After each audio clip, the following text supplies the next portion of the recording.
నమస్తే, మీరు చూస్తున్న తెలంగాణ 90 టీవీ గ్రామ ఛాయ వార్తలకు స్వాగతం సుస్వాగతం. ఈ రోజు ప్రధానంలో వచ్చిన వార్తలు చూద్దాం. ఆంధ్రజ్యోతి దినపత్రికలో వచ్చిన వార్తలు చూద్దాం.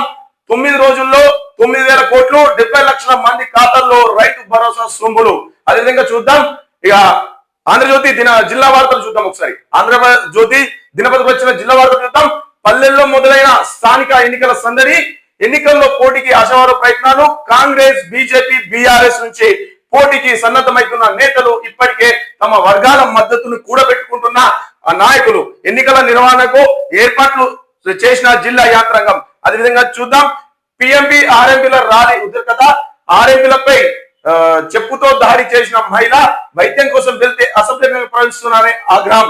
ఇంటర్ సప్లిమెంటరీ ఫలితాల విడుదల, శిథిలావస్థలో సిర్పూర్ పాఠశాల, పెచ్చులూడు పడుతున్న తరగతి పైకప్పు, తరగతిలో చేరుతున్న వాననీరు, పాఠశాల కిటికీలు తలుపులకు చెదలు, పాఠశాల వారిలో విద్యార్థులకు వంట, మూత్రశాలలు లేక తప్పని అవస్థలు పట్టించుకొని అధికారులని మనకు ప్రధానంగా ఆంధ్రజ్యోతి దినపత్రిక వచ్చింది. అదేవిధంగా చూద్దాం. ఒకే విడతలో రుణమాఫీ, బీఆర్ఎస్ హయాంలో 10 ఏళ్లలో రుణమాఫీ చేయలేదు, రైతు నేస్తం వీడియో కాన్ఫరెన్స్ లో ముఖ్యమంత్రి రేవంత్ రెడ్డి. అదేవిధంగా చూద్దాం. వీడియో కాన్ఫరెన్స్ లో పాల్గొన్న rural MLA Bhupat Reddy, collector తదితరులు.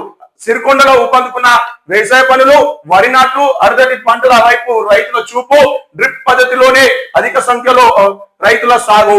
ఇక అదేవిధంగా సాక్షి దినపత్రిక వార్తలు చూద్దాం.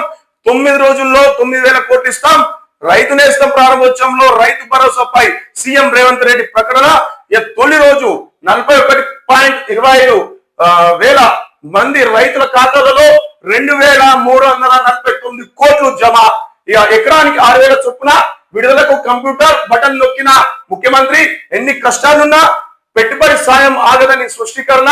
ఇక రాష్ట్ర వ్యాప్తంగా 1,034 వేదికల్లో రైతు నేస్తం ప్రారంభం, అన్నదాతలకు సబ్సిడీపై పనిముట్లు ఇస్తామని వెల్లడి, వరితో పాటు కూరగాయలు, పప్పు దినుసులు పండించాలని పిలుపు, రైతు నేస్తం ప్రారంభోత్సవంలో రైతులతో ముచ్చడిస్తున్న సీఎం రేవంత్ రెడ్డి. అదేవిధంగా సెల్ ఫోన్లు ఇవ్వండి, కేటీఆర్ కేసీబీ అధికారుల ఆదేశం.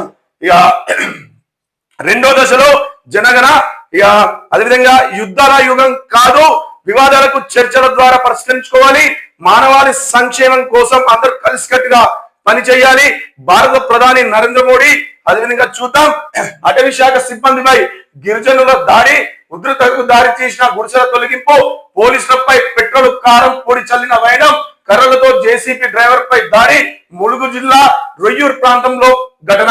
అదేవిధంగా దేవుడికి అర్థం కారు, మున్సిపల్ అధికార తీరుపై హైకోర్టు మండిపాటు.